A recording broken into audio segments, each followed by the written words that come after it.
Buenas tardes. Hoy vamos a concluir el estudio del libro de Santiago. Vamos a estar analizando y meditando acerca del capítulo 5 del libro de Santiago y también concluyendo este ciclo de estudios. Así que vamos a compartir.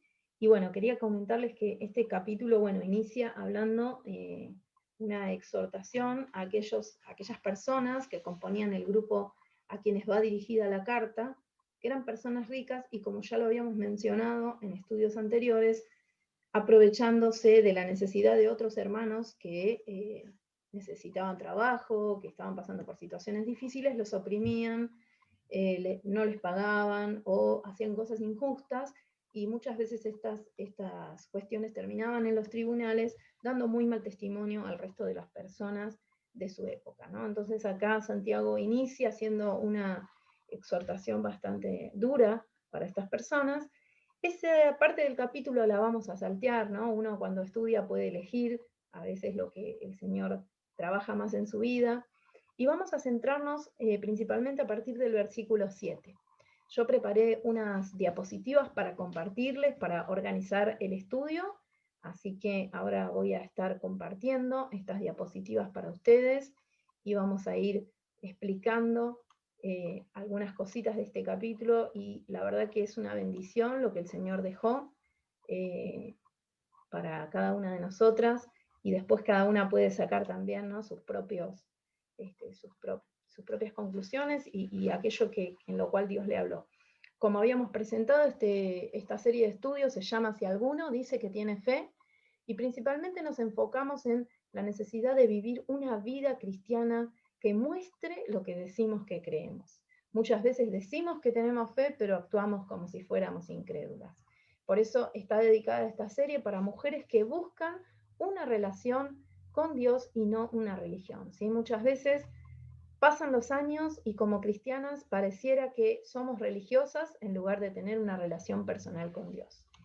Y en el día de hoy vamos a tomar como versículo referente del capítulo 5 el versículo 12, vamos a leerlo completo. El versículo 12 dice: sobre todo, hermanos míos, no juréis ni por el cielo, ni por la tierra, ni por ningún otro juramento, sino que vuestro sí sea sí y vuestro no sea no, para que no caigáis en condenación. ¿Sí? Nosotras veníamos diciendo que si tenemos fe, tenemos que mostrar nuestra fe por nuestras obras. Por eso nuestro sí debe ser sí y nuestro no debe ser no.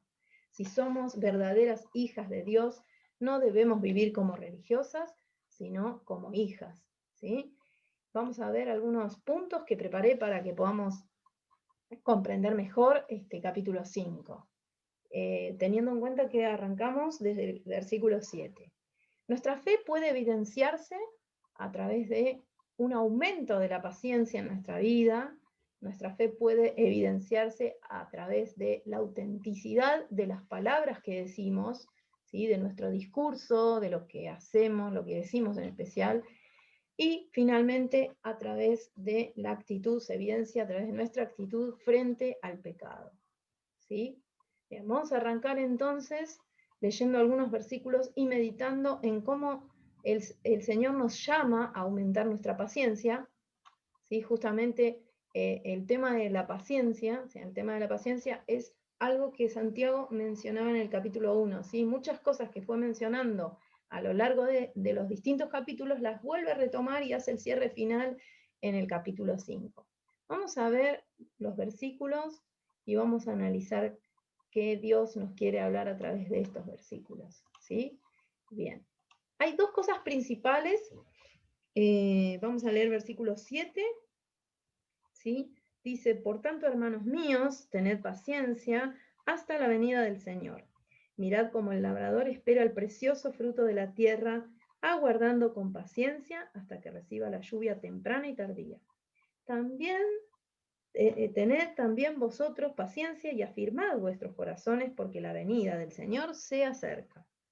Hermanos, no os quejéis unos contra otros, para que no seáis condenados. He aquí, el juez está delante de la puerta. Hermanos míos, tomad como ejemplo de aflicción y de paciencia a los profetas que hablaron en el nombre del Señor. He aquí, tenemos por bienaventurados a los que sufren. Habéis oído de la paciencia de Job y habéis visto el fin del Señor, que el Señor es muy misericordioso y compasivo.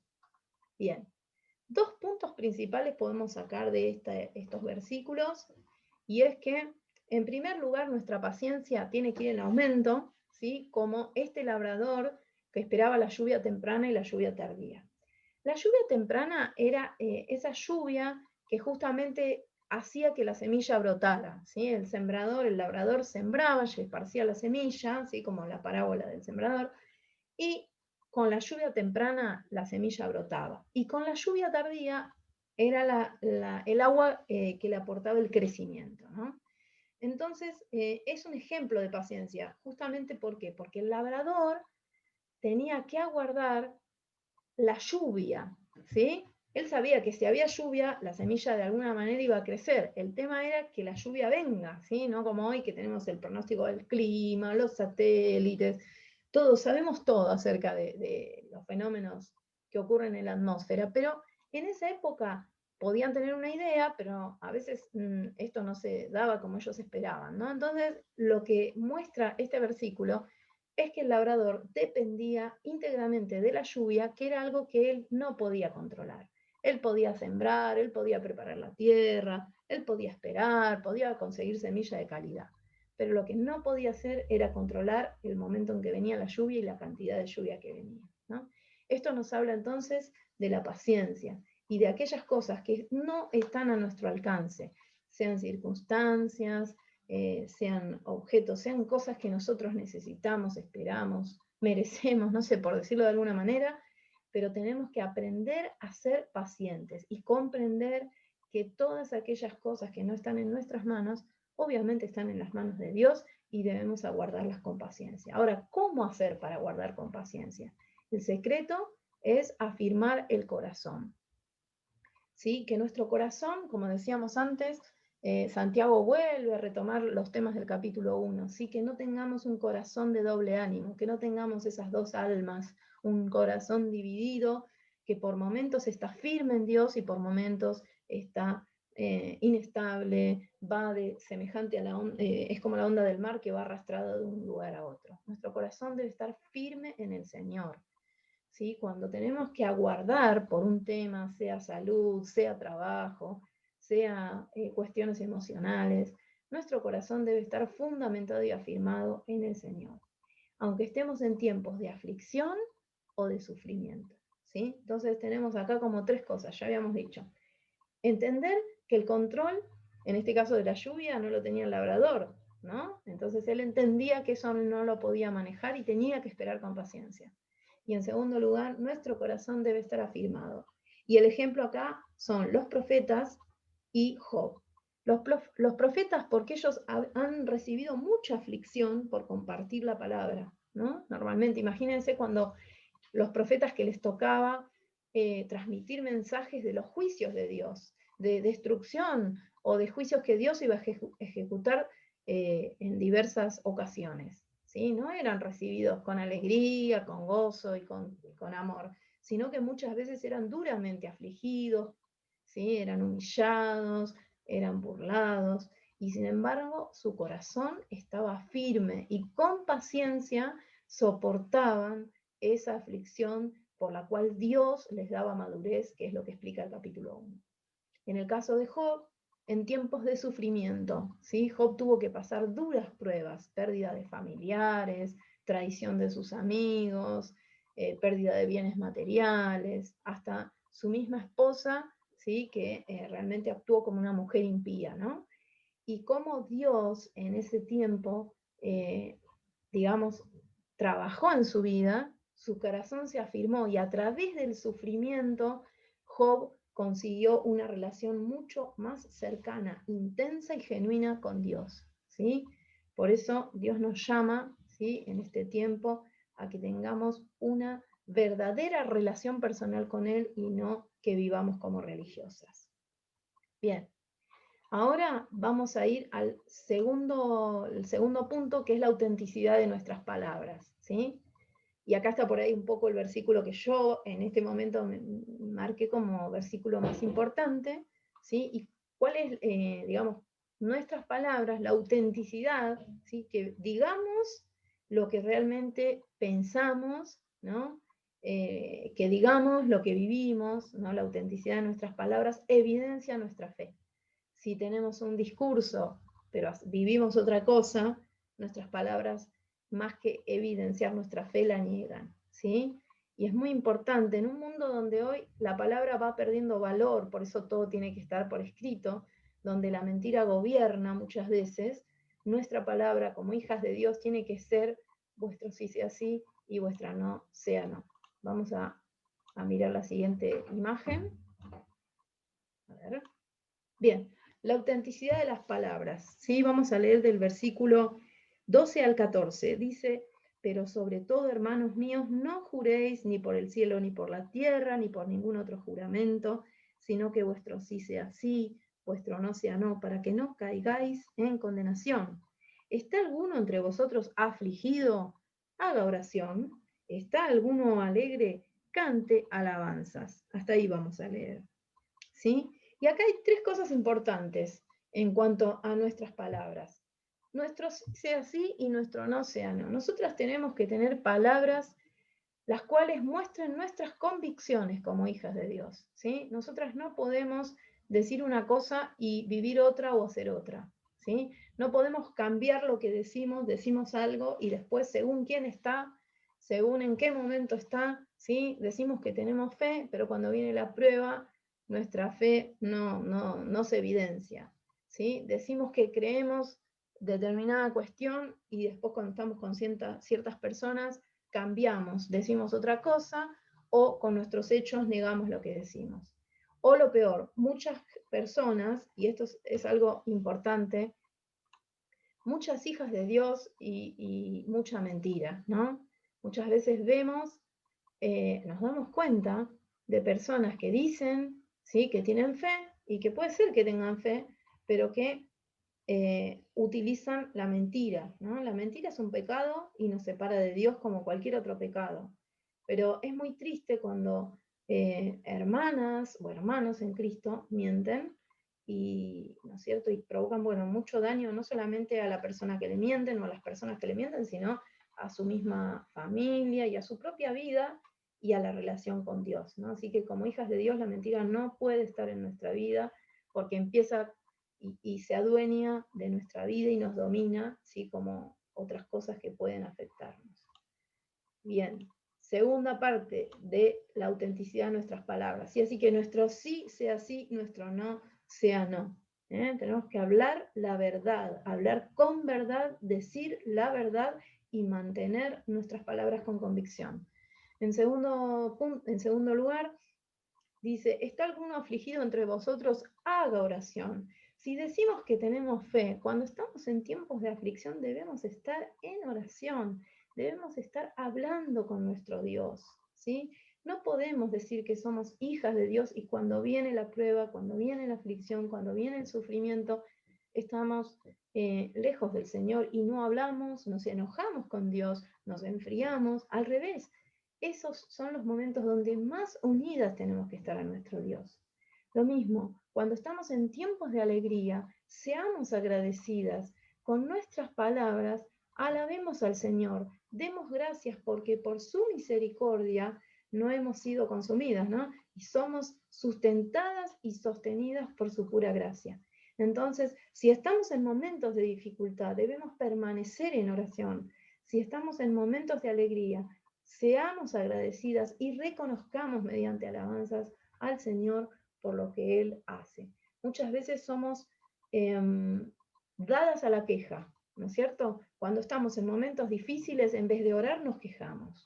Cuando estamos rodeadas de circunstancias, personas o condiciones adversas, cambiamos lo que dijimos, ¿sí? Y cuando pasamos por momentos que deberían despertar el agradecimiento, solo nos enfocamos en nosotras mismas. Por eso, nuestra palabra debe ser auténtica, ¿sí? Nuestra palabra debe ser auténtica. ¿eh? Bien, continuamos y ahora sí, vamos a ir al el último punto de este capítulo y vamos a mirar otra imagen más, ¿sí? Ya estuvimos hablando recién sobre la autenticidad de las palabras, ¿sí? Como hijas de Dios, nuestras palabras no deben cambiar y debemos en tiempos de aflicción orar y ser agradecidas a nuestro Dios. Y por último, vamos a hablar sobre nuestra actitud frente al pecado, ¿sí? Y vamos a leer este pasaje. Es un pasaje que en algún punto ha sido por ahí mal interpretado o controvertido, pero vamos a aclarar y no es, digamos, es importante comprenderlo porque muchas veces nuestra actitud frente al pecado es equivocada, ¿sí? O muchos tienen actitudes equivocadas frente al pecado. Dice el versículo 13, ¿está alguno entre vosotros afligido? Haga oración. ¿Está alguno alegre? Cante alabanzas. Este es el que ya leímos. El 14, ¿está alguno enfermo entre vosotros? Llame a los ancianos de la iglesia y oren por él, ungiéndole con aceite en el nombre del Señor. Y la oración de fe salvará al enfermo, y el Señor lo levantará. Y si hubiere cometido pecados, le serán perdonados. Confesaos vuestras ofensas unos a otros y orad unos por otros para que seáis sanados. La oración eficaz del justo puede mucho. Elías era hombre sujeto a pasiones semejantes a las nuestras, y oró fervientemente para que no lloviese, y no llovió sobre la tierra por 3 años y 6 meses. Y otra vez oró y el cielo dio lluvia, y la tierra produjo su fruto. Hermanos, si alguno de entre vosotros se ha extraviado de la verdad y alguno le hace volver, sepa que el que haga volver al pecador del error de su camino, salvará de muerte un alma y cubrirá multitud de pecados. Bien, tenemos que explicar algunas cositas de este momento. Acá este pasaje, ¿sí?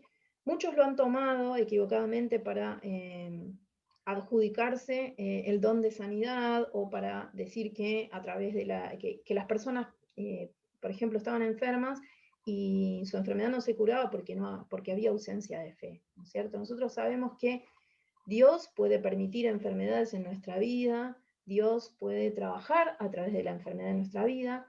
La enfermedad puede ser una prueba en nuestra vida, como también la enfermedad puede ser una consecuencia de una mala vida, ¿sí? A veces es consecuencia de una vida desordenada, ¿sí? Y también a veces puede ser una disciplina de Dios, ¿no? Ante la negativa a, digamos, estar en Dios, en los caminos de Dios, como Dios nos pide. A veces Dios envía la enfermedad como una disciplina, pero no siempre es así, ¿no? Muchas veces es una prueba, como pasó en el caso de Job, por ejemplo, así que ya lo mencionamos, y Dios trabaja a través de esa prueba en nuestra vida. Ahora, en este caso, aparentemente la persona de la cual está hablando, o de las personas de las que menciona el pasaje, evidentemente había varias cuestiones acá, ¿sí? Vamos a mirar de vuelta los versículos. Dice, ¿está alguno enfermo entre vosotros? O llamen a los ancianos de la iglesia, oren por él, ungiéndole con aceite en el nombre del Señor. Al parecer, esta persona, ¿sí? De la que está hablando estos versículos, estaba enferma, ¿sí? Estaba padeciendo una enfermedad y esta enfermedad, ¿sí? También afectaba, sí, estaba relacionada con algo emocional, ¿sí? Fíjense que dice, versículo 16 dice, el 15, y la oración de fe salvará al enfermo, ahora vamos a hablar de eso también, y el Señor lo levantará, y si hubiere cometido pecados le serán perdonados. Confesaos vuestras ofensas unos a otros, y orad unos a otros para que seáis sanados. La oración eficaz del justo puede mucho. ¿Sí? Al parecer, podemos pensar en dos cosas, o que la persona, ¿sí? Había sido dañada emocionalmente y esto era una carga tan difícil de llevar que le estaba produciendo una enfermedad física, como puede pasar muchas veces, conocemos muchas personas que pasan por la depresión, por la ansiedad o por distintas enfermedades, pero que esas enfermedades se producen por cuestiones emocionales que no han sido tratadas o no han sido resueltas correctamente, ¿sí? Entonces puede ser que en este caso la persona haya sido herida, ofendida, maltratada o haya padecido de parte de otras personas, o que la misma persona haya hecho algo al revés, ¿no es cierto? Y por eso justamente el consejo en este pasaje es: confesaos vuestras ofensas unos a otros y orad para que seáis sanados, ¿sí?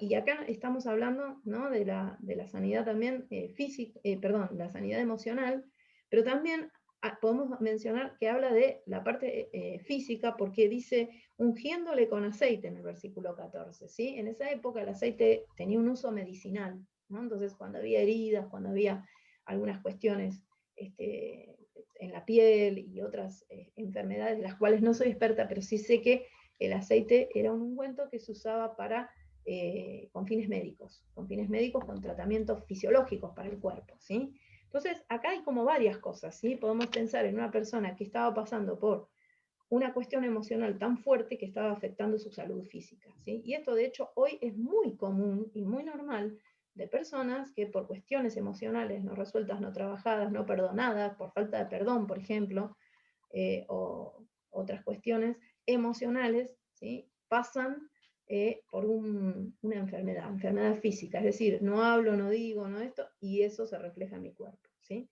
Entonces, ¿qué hace esta persona? Bueno, evidentemente llaman, ¿sí? Acá a los ancianos de la iglesia, ¿sí? A los pastores, podríamos decir, y estas personas oran por él, ¿sí?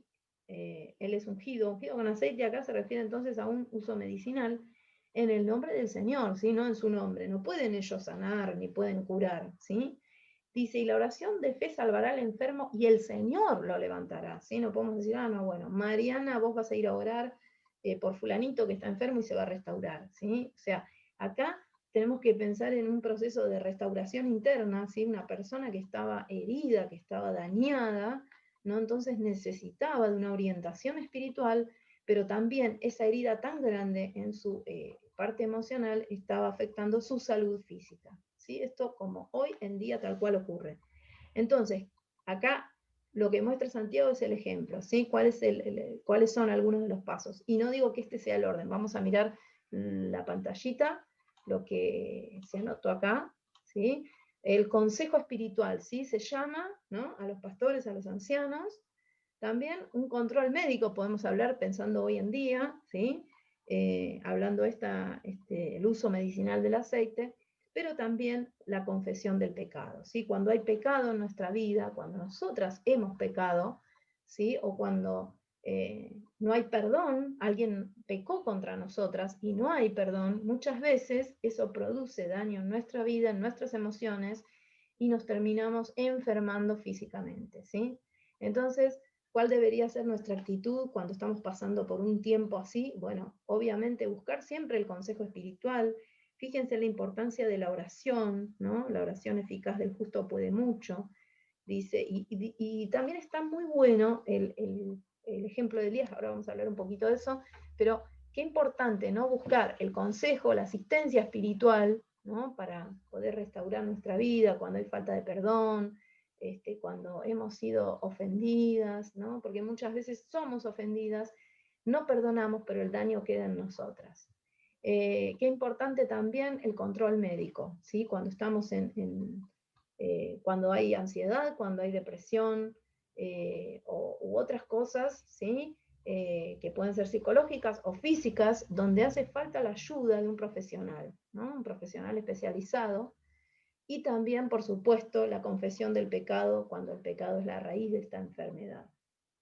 Muchas veces pasan los años y el pecado se instala, ¿sí? La separación de Dios cada vez es mayor, el sufrimiento es mayor, el daño es mayor, esa herida sigue ahí y no es tratada, ¿sí? Por eso dice, bueno, la oración salvará al enfermo y el Señor lo levantará. Y si hubiere cometido pecados, le son perdonados, ¿sí? Si hay pecados propios y si hay pecados de otros que nos están afectando, también debemos entregarlo al Señor, ¿sí? Orad los unos por los otros para que seáis sanados. La oración eficaz del justo puede mucho, ¿sí? La oración. Y dice, Elías era un hombre sujeto a pasiones. Justamente, fíjense que Elías, me pasé de largo. Elías justamente fue una persona que después de tener un impresionante ministerio, ¿sí? Pasó por un tiempo donde estuvo con un cuadro de depresión, ¿no?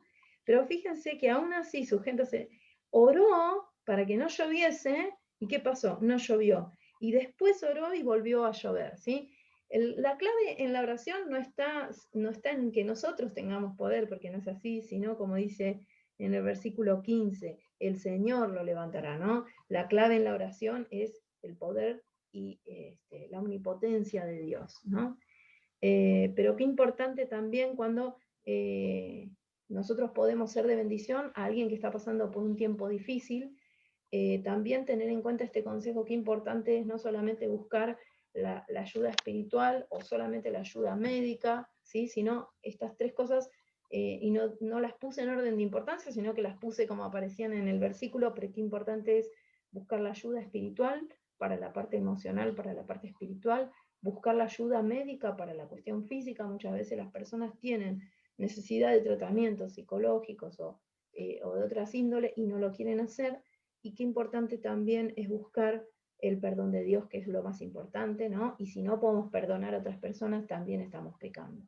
Así que para, bueno, estar finalizando, les voy a compartir un último versículo y espero que esta serie de estudios haya sido de bendición y que realmente haya despertado el deseo de tener una vida de relación personal con Dios, si decimos que tenemos fe y no de una religión, ¿sí? Vamos a ver el último texto. Dice, al final, dice, si alguno dice que tiene fe, que muestre su fe, ¿sí?